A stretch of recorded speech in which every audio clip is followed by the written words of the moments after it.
хорт хавдруудын тохиолдлуудад бас нэг судалгаа хийгээд үзсэн байдэ. Энэ хүн судалгаан дээр бол жишээ нь 3-4 дугаар шатанда онцлогдож байгаа тохиолдол бол баг 90%. 1-2 дугаар шатанда буюу эрт үе дээр маш жижиг хэмжээтэй онцлогдож байгаа тохиолдол нь бол 10%.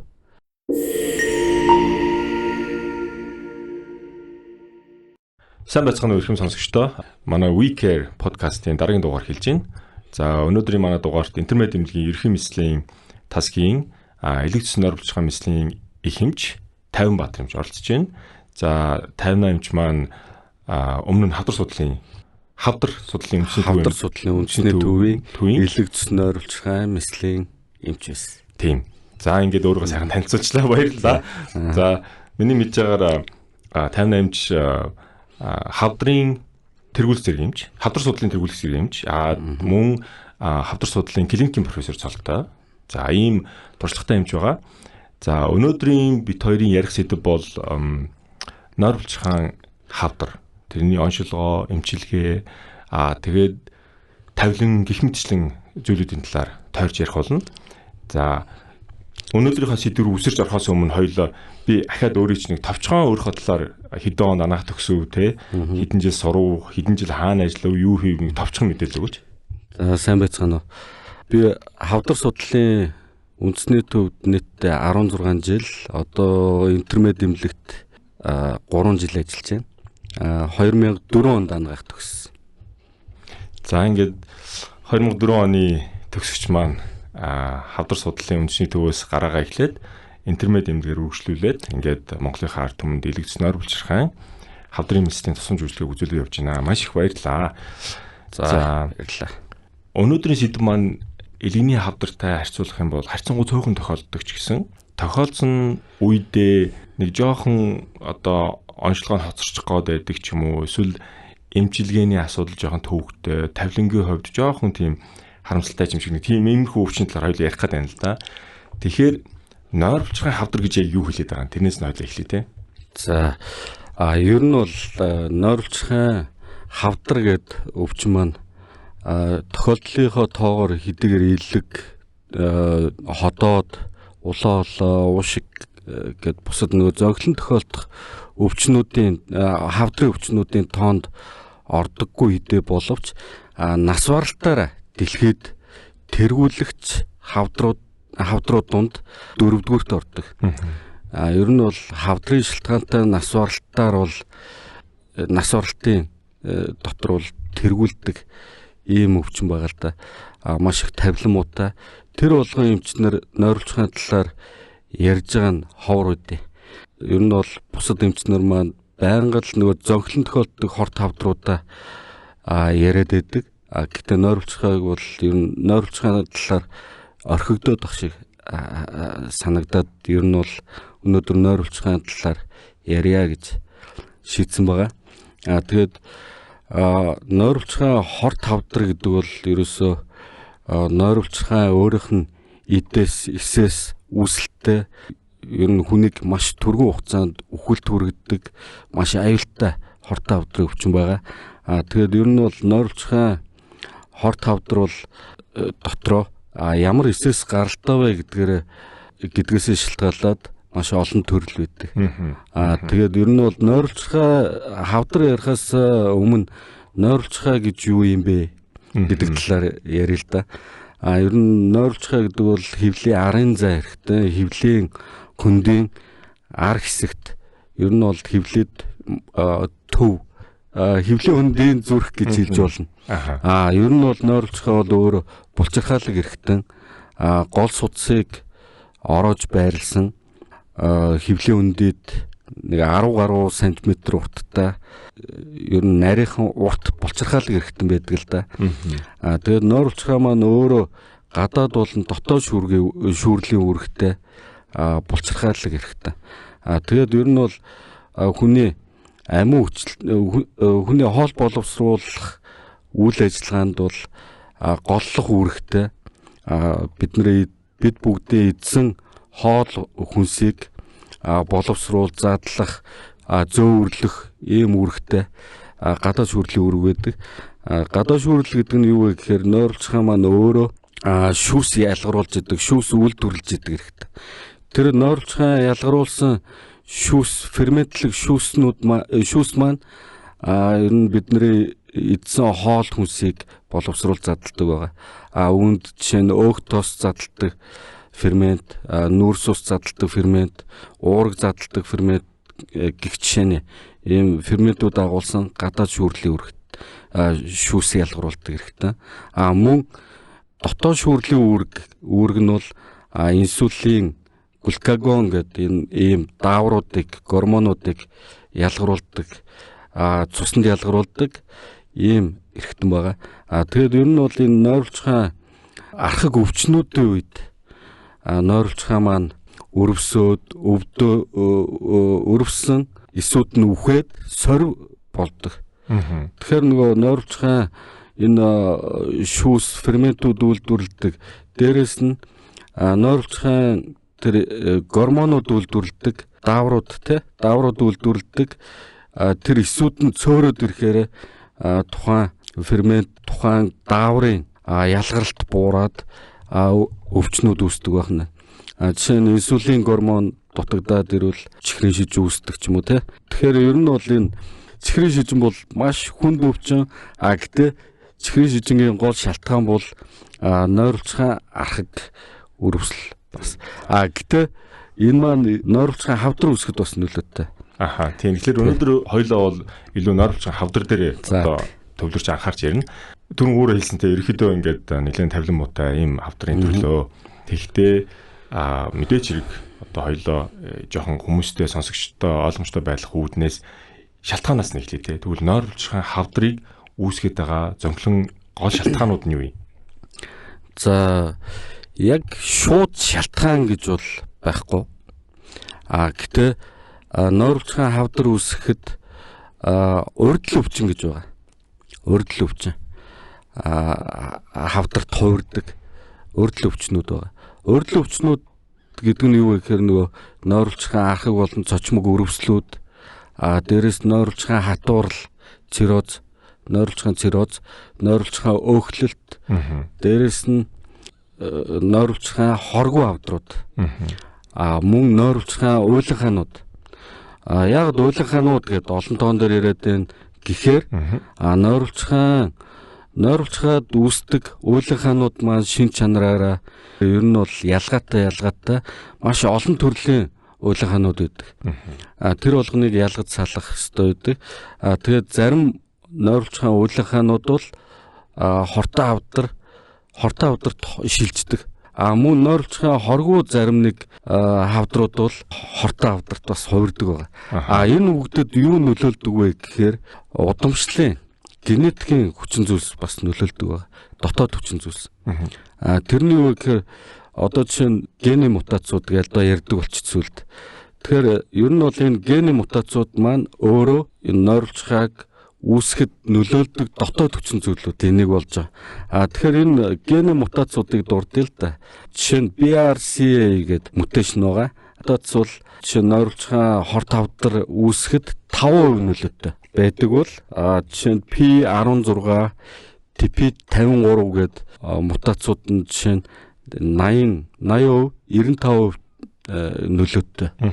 Ийм мутацууд бас байдаг. Одоо интернет дээр одоо жишээлбэл миний мэдж байгаагаар BRCA1 болоод BRCA2 гэсэн гений мутацийг үзэж байгаа тийм үү, тэр шинжилгээ хийж байгаа. Тэгэхээр эрэгтэй эмэгтэй гэж ялгахгүйгээр, хүүс ялгахгүйгээр энэ гений мутац байгаа тохиолдолд хэрвээ эмэгтэй хүн байх юм бол одоо өнд өвчний хавдарч байдаг юм уу, эрэгтэй хүн байх юм бол төр өвчний хавдарч байдаг юм уу, эсвэл одоо өнөөдрийн сэдэв болсон нойролцоохоо хавдар үүсэх эрсдэл нь өндөр байдаг гэж ойлгож байгаа. Зөв тийм ээ? Зөв. Мөн энэ мутацуудаас гадна гадаад хүчин зүйлийн нөлөө бол маш их өндөр үүргэрэлтэй. Гадаад хүчин зүйлд бол одоо бид бүгдээ амьдарж байгаа орчин, дээрэс нь хэрглэж байгаа хоол, хүнс бүх зүйл нөлөөтэй. Үүний дундаас онцгойлоод ер нь бол өндөр эрсдэлтэй орчны хүчин зүйлс гэж байдаг. Нойролцоохоо хорт хавдар үүсгэхэд онцгойлон гадаад хүчин зүйл. Эдгээрт юу ордог вэ гэхээр нэгт ажил мэргэжлийн онцлог.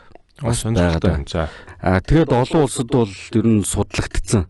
ийм байдаг. Тэгэхээр ер нь бол уул уурхаад ажилтдаг. Дээрээс нь хүнд машин механизмтай ажилтдаг, авто засварын газар ажилтдаг хүмүүс бол нэг номерын өндөр эрсдэлтэй ажил мэргэжлийн онцлог болох нь нойролцоохын хавдраар өвдөхт. Үүнд яг ямар бодисууд нөлөөлөд энэ мэргэжлүүдэд гэхээр асбестос мөн газрын тосны бүтээгдэхүүнүүд буюу одоо нөгөө автомашины тослогооны бүтээгдэхүүнүүд мөн энэ хүнд металл агуулсан зүйлстэй энэ болгон нөлөөтэй байдаг. Мөн орчны бохирдол, орчны хөрс усны бохирдол, одоо цацар гэдэгт бодис, дээрээс нь хүнд металлаар бохирдсон хөрс ус те энэ орчин агаар хүртэл нөлөөтэй гэж ер нь сурахч дээр бичсэн байдаг.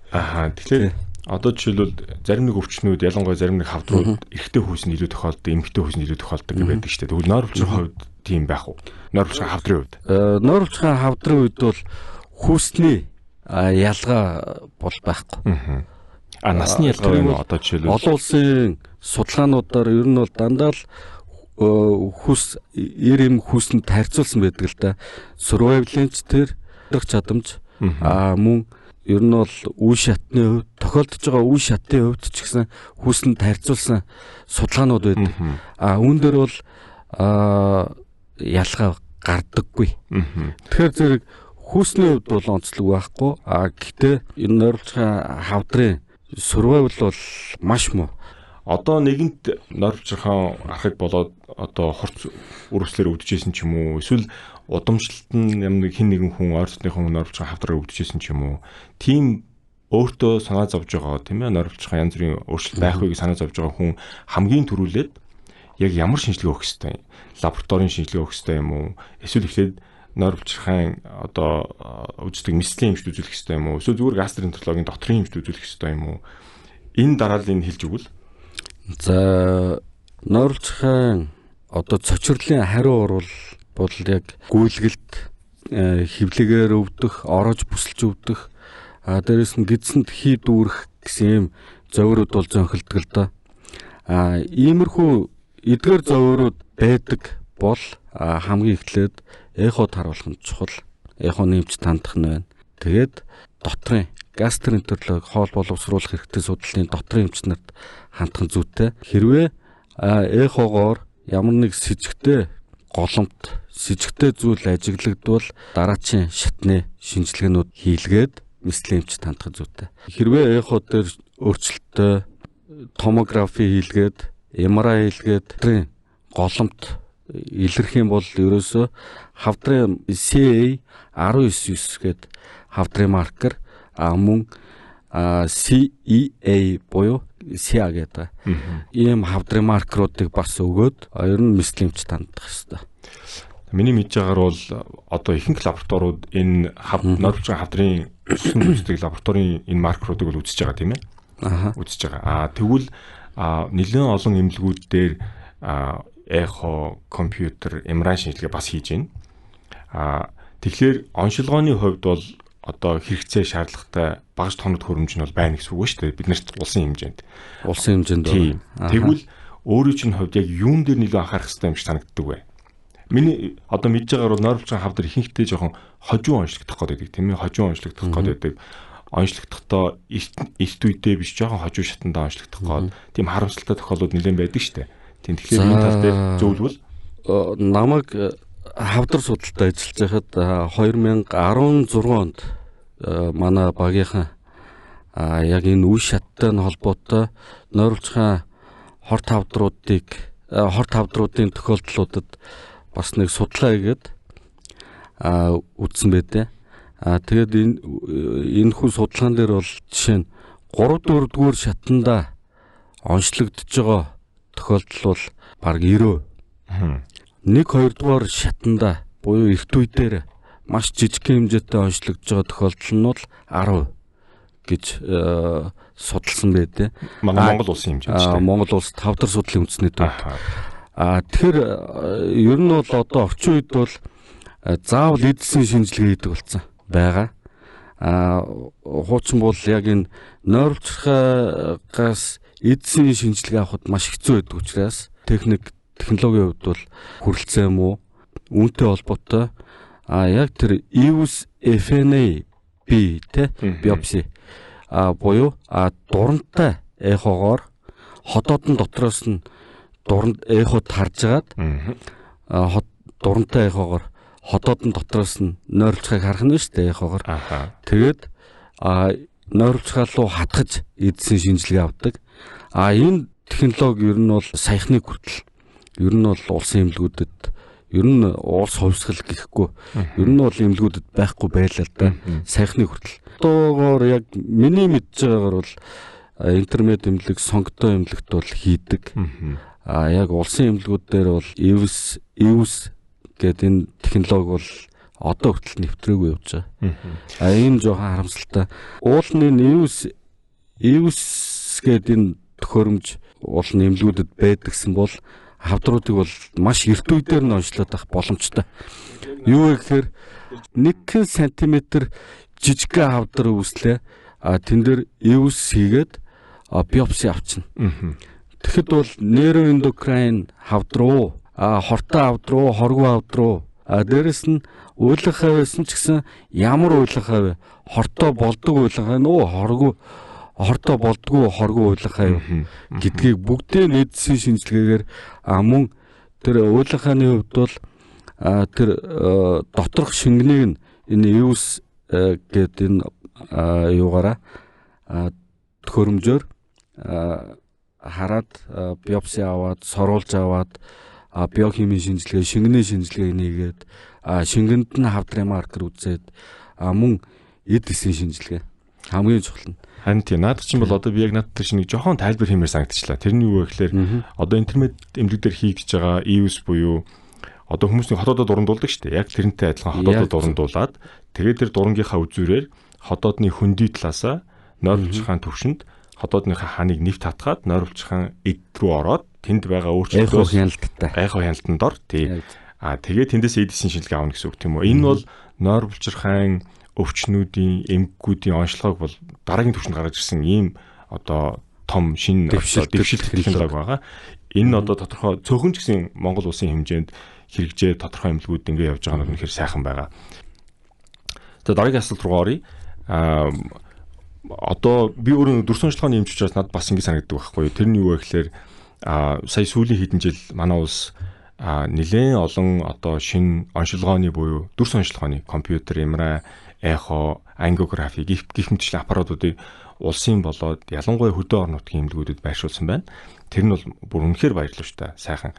Тэн дээр аппарат нь шинэ хүчин чадал нь сайн учраас шинжилгээнүүд сайхан хийгдэж байна. Тэн дээр бас зарим нэг жижигхэн доголдолууд байх санагдаад байгаа. Тэр нь юу вэ гэхээр нөгөө шинжилгээнүүд чинь яг эмнэлгийн нарийн мэрэгжлийн түвшинд очиод ирэхлээрээ нөгөө хийдэж байгаа стандарт протоколоо дагж ийн үгүй юу? Хоёрдугаарт нь тэрийг уншиж байгаа эмчнэрийн маань ур чадвар хэр сайн байна вэ гэдэг юм уу? Тэр эмч нарт маань хэр их сургалт очиж чадж ийн вэ гэдэг юм уу? Тэр нөгөө эмч нарт маань тохиолдож байгаа волюм, тохиолдлын тоон хэр байна? Тэрнээсээ шалтгаалаад иймэрхүү ховор тохиолддог, цөөн тохиолддог эрхтний хавдруудыг тийм ээ одоо шил нойролцохын хавдрыг ч юм уу алдах тохиолдол юм уу? Эсвэл хожуу шатанд ноочлох тохиолдол нэлээд ажиглагдаад байна л да. Тэгэхээр мэс засалчийн эмчийн хувьд яг одоо энэ нойролцохын хавдартай зурладаг хүний хувьд юу гэж бодож явдаг вэ?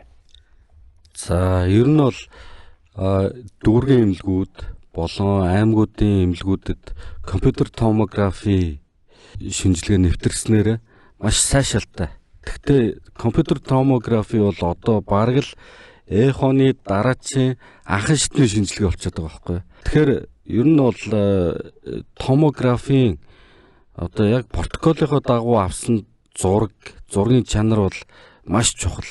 Гэхдээ бид нар бол яг мэс заслын болон ер нь эмчилгээний шийдвэр гаргахын тулд томографи хичнээн хийлгсэн байсан ч заавал нойр улчирхайн тоцгогчтой MRI шинжилгээг шаарддаг болсон. Одоо яг тэгэхээр томографийн шинжилгээ бол одоо бас хэдийгээр маш чухал хэрэгтэй мэдээлэл өгдөг хэдий боловч бүр нойр улчирхайн тоцгогчтой MRI бол угаасаа маш өргөн, маш наривчлалтай мэдээлэл өгдөг. Эмчилгээний сонголтын хувьд үе шат тогтоох, ер нь бол мэс заслын тактик боловсруулах, шууд хагалгаа хийх үү, эсвэл химийн эмчилгээ хийлгэж хийж байгаад хагалгаа хийх үү гэдгээ мөн шийддэг.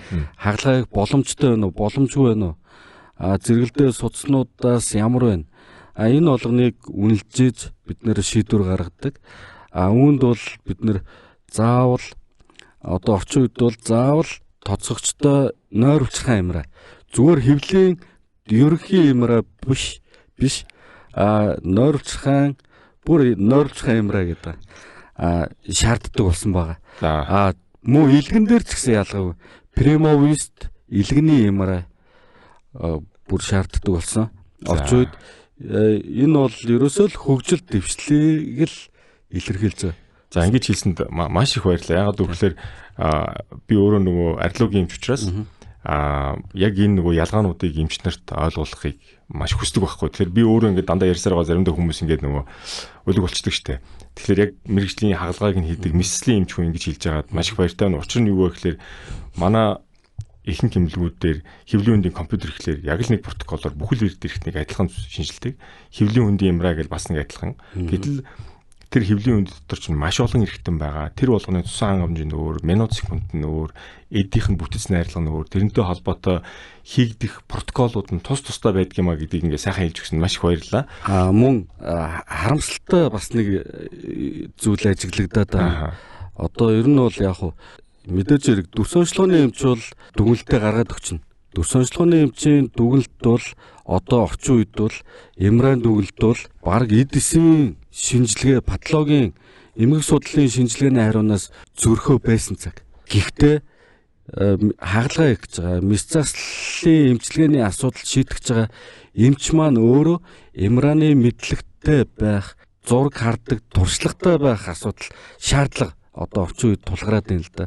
Тэгэхээр одоо ер нь бол анагаахын шинжилгээ ухааны их сургуулийн сургалтанд одоо бас өшөө апдейт хийх шаардлага гарч ийн гэсэн үг л.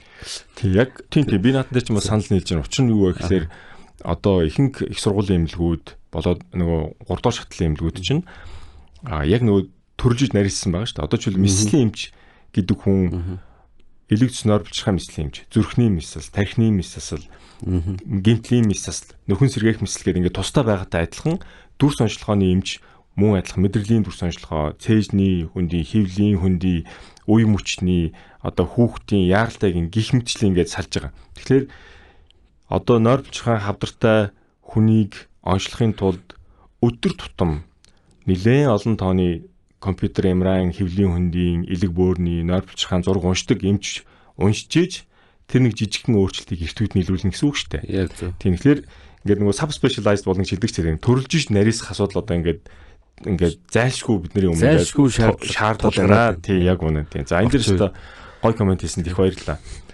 Дараагийн одоо ярилцах зүйл маань яалтч байхгүй эмчилгээний асуудал. За нойрволцохын хавдартай гэдэг одоо онцлогдлоо гэж бодъё л да нэг өвчтөд ирээд. Тэгвэл энэ нь нэгдүгээр мис заслын залттай өвчин юм уу? Мис заслын залттай биш юм уу? Ямар үед нь мис засал хийдгийг, ямар үед нь хийм туяа эмчилгээний асуудал яригддгийг. Одоо ингээд энэ тал дээр жоохон дэлгэрэнгүй мэдээлэл өгөөч. За нойрволцохын хавдрын өвчнүүд би түрүүн хортой хоргүй хавдрууд гэдээ ирсэн. Мөн уйланхаанууд гэдээ ирсэн. Уйланхаа байна уу, хоргүй хавдар байна уу, хортой хавдар ямар хавдар вэ гэдэг нь тус тусдаа бүгдөө мис заслын шалгуурууд байдаг, критериуд. Жишээ нь нойрволцохын уйланхааны хувьд бол бас маш өндөр шалгуурууд байдаг. Тэгэд юу вэ гэдгээс нь шалтгаалаад заавал EVS FNA биопсийн шинжилгээнд дээр үндэслээд мислийнхаа шалгуурыг хангаж ивэл хагалгааны асуудал яригддаг. Хортой хавдрын хувьд бол мөн ялгаагүй хагалгаа их боломж байна уу?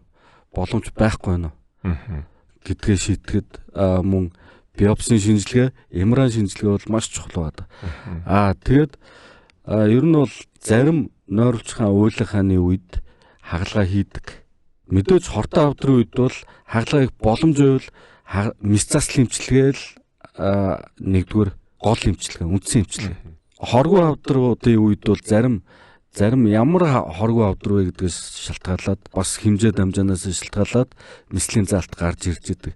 За бид нөр өнөөдөр бол нойрволцохын хортой хавдрын тухай ярьж байгаа.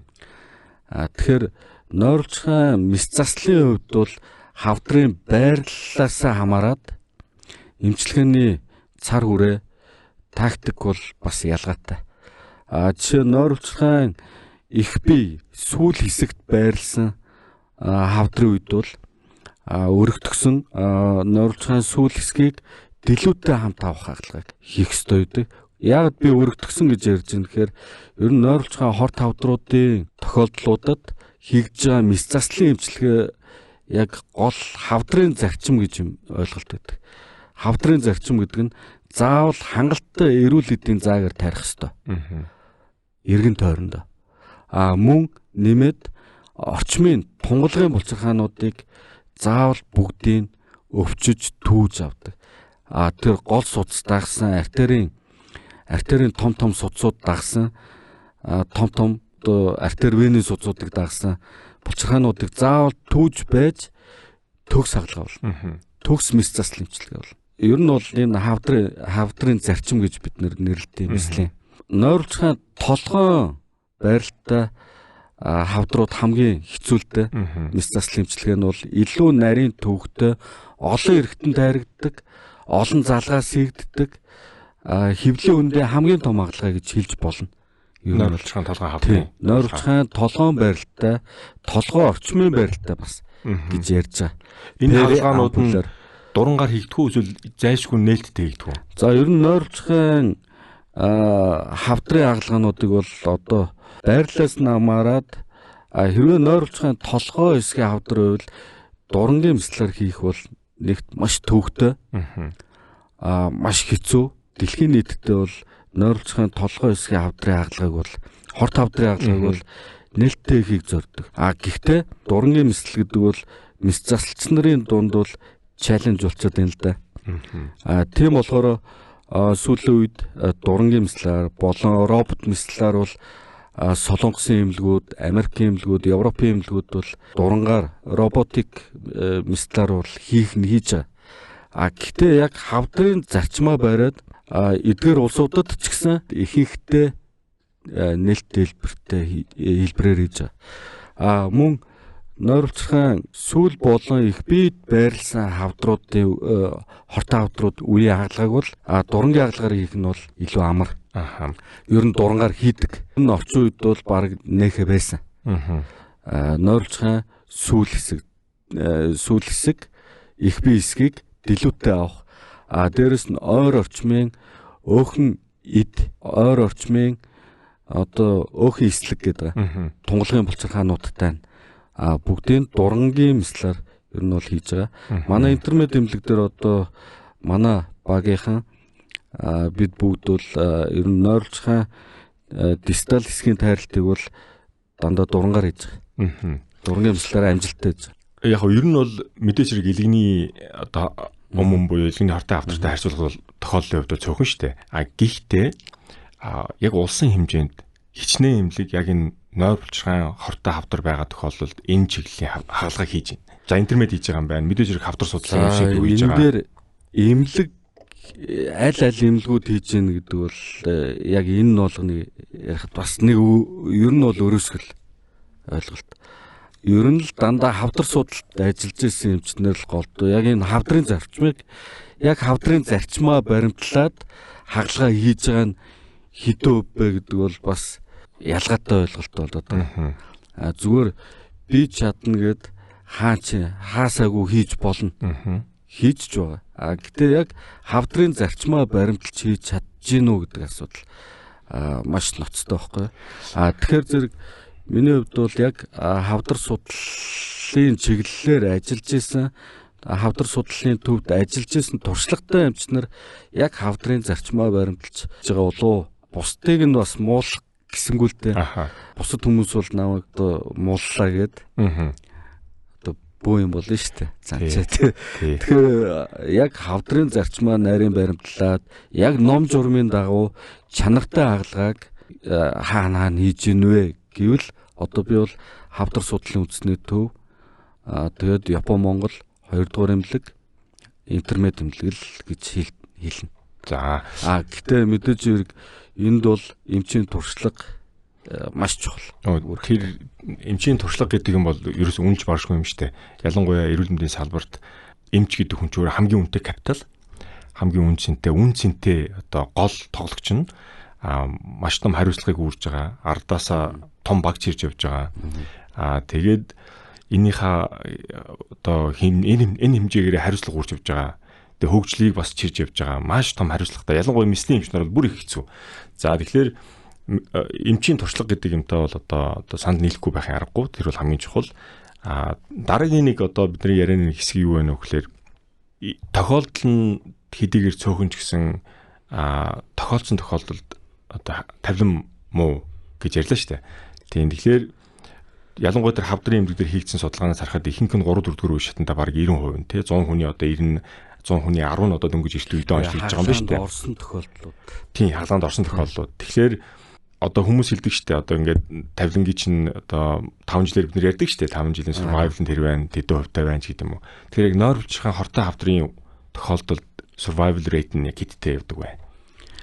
За ер нь бол энэ үе шаттай бол салшгүй холбоотой. Гэхдээ нойролцохын хавдрын, хорт хавдрын гол үндсэн эмчилгээ хэдийгээр месцасл эмчилгээ боловч дангаараа месцасл эмчилгээ бол хангалтгүй.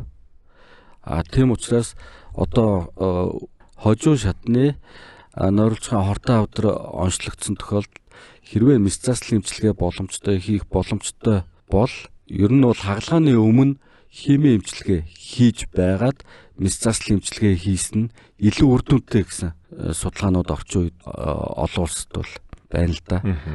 Тэгээд тийм ч учраас ер нь бол олон улсын удирдамжийн дагуу хожуу шатны нойролцохын хорт хавдруудын үед хагалгааны өмнөх неоадъювант хими эмчилгээг бол хийдэг болсон. Тэгээд хагалгааны дараа ч гэсэн хими эмчилгээ үргэлжлэнэ. Хим дээрэс нь бай эмчилгээ, дархлаа эмчилгээ хүртэл яригддаг болсон. Хими эмчилгээ, бай, дархлаа эмчилгээг бол хавдар судлалын эмчнэр бол medical oncologist эмчнэр бол дараа нь тусдаа ярилцлага өгөх байхаа. Survival-ийн хувьд бол survival гэдгийг бид нэр амьдрах чадамж гэж орчуулад байгаа. 5 жил болон түүнээс дээш жил амьдрах чадамж гэж байгаа. Тэгэхээр энэ амьдрах чадамжийн судалгаагаар бол амжилттай мэслийн дараа 5-аас дээш жил амьдрах чадамж бол 20% гэж маш бага. Маш бага хан тийм. 20%. Нойролцохын хавдар бусад зөнхлөн тохиолддог хавдрууд дундаа цөөхөн гэж байгаа боловч бүр тийм амар цөөхөн бол биш. Яг үнэ. Ер нь бол Монгол улсад бол ихсэж байгаа, насан ч гэсэн залуужж байгаа. Энэ бол сэтгэлд бол аюу хүнд тийм мэдээ. Ер нь бол тийм байна. Бидний нөгөө сайн мэддэг нөгөө Apple-ийн нөгөө Steve Jobs биш үү? Тэр чинь бас хамсалтай нойролцохын хавдар байж байгаа өнгөрсөн. Тийм.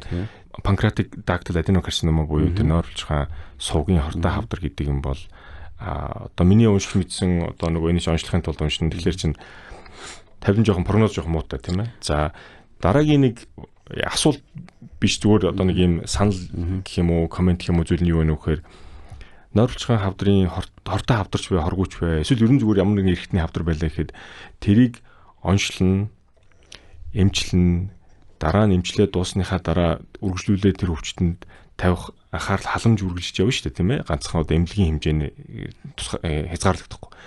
Тэгэхээр эмнэлэг дотор онцлоод эмчлээд эмнэлгээс гартал нь ганц хүний ажил бол биш байгаа шүү дээ. Энэ чинь эхнээсээ ахуулаад үзэж байгаа дотрын эмчээс ахуулаад оншилж байгаа дүр сонжлогооны эмчээс ахуулаад лабораторийн эмч, тэгээд мэслийн эмч, тэгээд одоо патологийн эмч, нөхөн сэргээх физик эмчилгээ одоо юу гэдэг юм маш олон эмчнэрийн одоо багийн ажил байна шүү дээ тий. Тэгэхээр мэслийн эмчнэрт ялангуяа ингээ нөгөө энэ multidisciplinary нэг юм round хийдэг шүү дээ. Ингээд мэслийн эмчнэр ингээд өөр тохиолдсон хүмүүсийн хадлаа.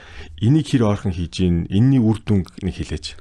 Ачаа манай интернет эмнэлгийн хувьд бол бид нэр 7 хоног бүрийн пүрэв гараг болгонд бид нэр multidisciplinary team meeting conference буюу ер нь бол олон мэргэжлийн эмчнэрийн зөвлөгөө хийж энэ хавдрын ер нь ганц нойролцох авш бусад бүх хавдар болон мэслийн өвчнүүд, мэслийн бус өвчнүүд олон эмчнэр багаараа зөвлөдөж шийдвэрээ гаргадаг нэгт. Хоёрт нойролцохын хавдрын хагалгааны дараах хяналтыг хэн хийх юм бэ гэдэг асуудал. Яг үнэ. Тэгэхээр нойролцохын хавдрын хагалгааны дараах хяналтыг ганц мис заслын эмч хийгээд явах нь өрөөсгөл. Нойролцохын тайрах хагалгааны дараах хяналт нэгт энэ ч өөрөө булчирхай гэдэг дотоод шүүрлийн булчирхай. Тийм болохоор нойролцохын тайруулсны дараа чихрийн шижингийн эрсдэл өндөр байдаг. Тийм учраас заавал дотоод шүүрлийн эмчийн хяналтанд орно. Ахаал багийн ажил. Багийн ажил. Дээр нь нойролцохын хор тавдар байна уу, хоргүй байна уу? Ер нь бол хагалгаа нойролцохоо тайруулсан бол шалтгаан нь бол дандаа өрдөл байдаг. Тэгэхээр өрдөл юу вэ гэхээр дандаа л нөгөө панкреатит буюу нойролцохын архаг өрөвсөл. Ер нь бол эрүүл нойролцохотой хүн хагалгаанд орно гэж байхгүй шүү дээ. Тэгэхээр зэрэг дотрын эмч, гастроэнтерологи эмчийн хяналт чухал болж байгаа. Мөн хагалгаа хэлэгц учраас нислэг эмчийн хяналт чухал. Мөн medical oncologist буюу хамгийн гол хяналтыг хийх хүмүүс нь бол одоо манайхны химийн эмчнэр гэд нэрлэсэн хүмүүс байгаа. Ер нь бол олон улсад химийн эмчнэр гэдэг нэр томьёо байхгүй. Тэгэхээр зэрэг medical oncologist буюу ерөнхий хавдар судлаач эмчнэр гэд нэрлэдэг байгаа.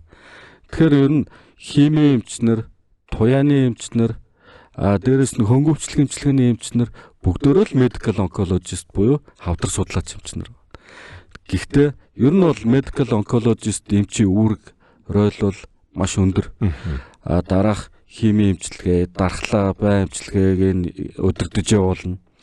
Эмчилгээнийхээ үр дүнг байнга одоо респонс хэр байна. Байнга үнэлж явна.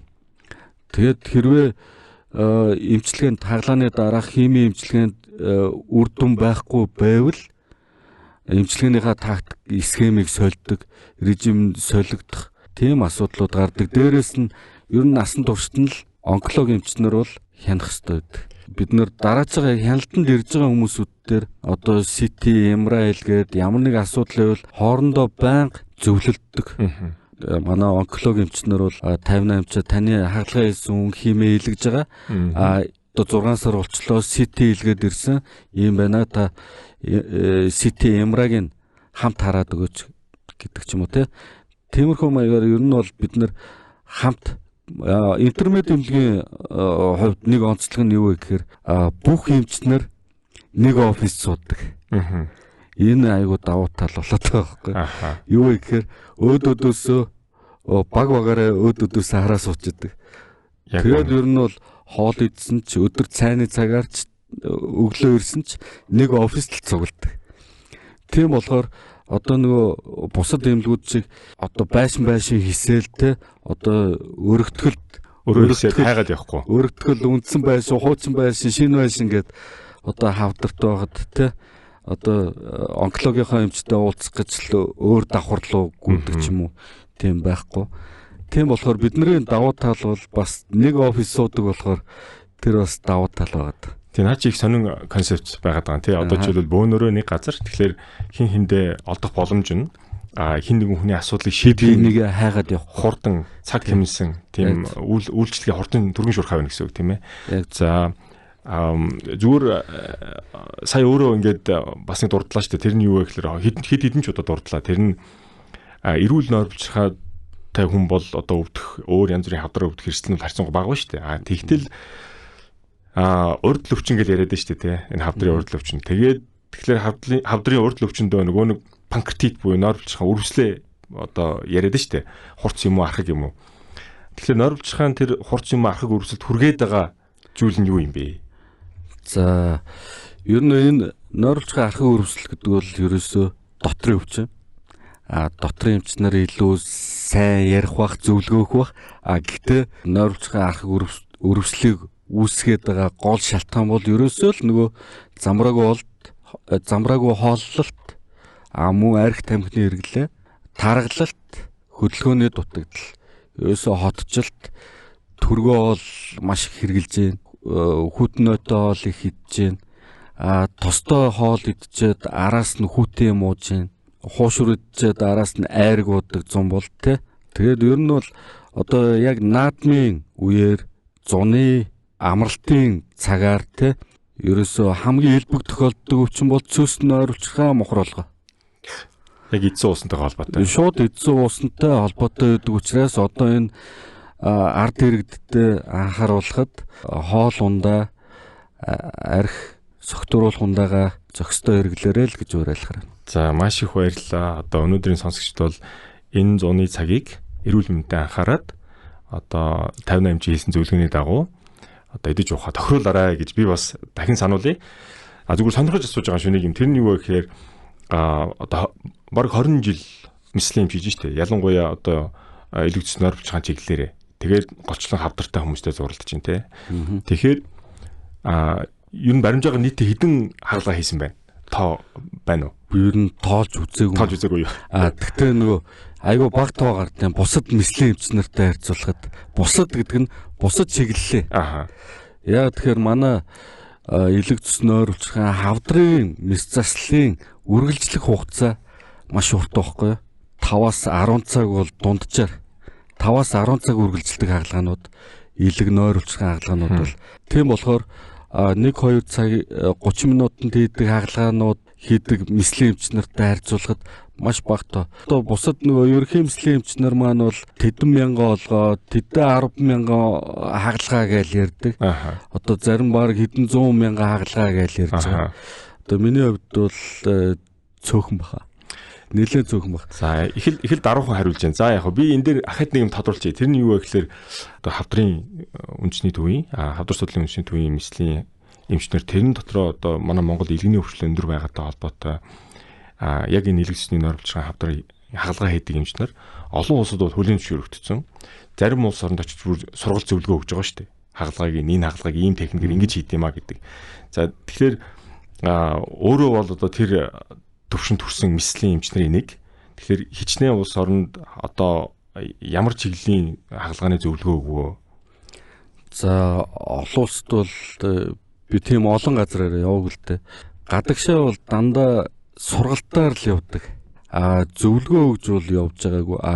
Нэг л удаа Чимбүрэн эмчтэй одоо багштай хамт 2014 онд Казахстан улсад очиж хагалгаанууд хийж байла. Казахстанд бол одоо Казахстаны Шымкентийн хавдар судлалын төв дээр 3 хоногтой бараг 15 хагалгаа хийчлээ. Тий. За тэгвэл яг уу бид нар чинь адилхан л одоо Казахстан Монгол хоёр ч юм адилхан л одоо landlocked буюу далаад гарцгүй улс орнууд шүү дээ. Хуучин адилхан шахуу социалист улс орнууд. Тэгэхээр яг элэгдсэн нойролцохын чиглэлээрээ Казахстаны мислийн эмчнэр хэр байна? Одоо би нэг хүмүүстэй нэг баримжаа өгөх гэдэг сонсогч нартай би Монгол эмчээрээ бахарах гэдэг байхгүй бас нэг зөв. Ганц Казахстан биш ээ. Бас Оросын холбооны улсын эрхүүгийн хавдар судлалын төвийн эмчнэр хүртэл хавдар судлалын үндэсний төв дээр одоо миний би ажиллаж байхад эрд суралцж байла. Ер нь бол баг жил дараалан эрхүүгийн эмчнэр, Казахстаны эмчнэр, мислийн эмчнэр хавдар судлалын үндэсний төв дээр ирж ажлын байран дээр сургалт дадлага хийгээд явдаг байсан. Одоо ч гэсэн үргэлжилж байгаа. Одоо би бол хавдар судлалаас гараад 3 жил болчихлоо. Яг одоо юу болж байгааг сайн мэдэхгүй байна. Гэхдээ ер нь намайг ажиллаж байхад бол одоо миний бие ч гэсэн ер нь бол тэдгээр эмчнэрт багшилж зааж зөвлөгөө өгж ирсэн. Миний мэдж байгаагаар хавдар судлалын элэгдсэн нойролцохын мислийн засгийг эрхлэж байсан тийм ээ? Тийм 6 жил хийсэн тийм. За ингээд өнөөдрийн манай We Care подкастын зочноор оролцсон 58 эмчлээ маш их баярлалаа. За баярлалаа. Интермед эмнэлэгт одоо ийм нэр хүндтэй туршлагатай мислийн эмчтэй зуг хамтарч ажиллаж байгаадаа одоо маш их сэтгэл хангалуун байдаг. За интермед эмнэлгийн энэ одоо чиглэл салбарыг хөгжүүлээд чирээд ингээд бусад залуучуудыгаа сургаад олон хүнд тус болж байгаад маш их баяртай байгаа. За ингээд өөрийн одоо сүүлийн минутыг өөрчилж үлдээж байгаа шүү. Одоо ингээд нөгөө түрүүн сонсогч нарт нэг зөвлөгөө өгсөн ш тэрэн шиг одоо зөвлөгөө байж болно юу ч гэж байна. За ер нь энэ завшааныг тохиолдуулаад гэдэг лөө. За хавдар судалт ажиллаж байгаа хуучин хамт ажиллаж байсан хуучин багийнхандаа минь дамжуулъя. Мөн их хурл сууж байгаа багштай минь дамжуулъя. Мөн тэтгэврт гарсан сандуужуу багштай болон тухайн үе үеийн профессоруудаа, үе үеийн эрдэмтэн багш нартай бүгдэнд нь баярал талархтгаа хэлээд дуусгая гэж бодож байна. За маш их баярлалаа. За өнөөдрийн We Care podcast-ийн энэ удаагийн дугаар өндөрлж байна. Дараагийн дугаараар уулзцгаая. Баяр та.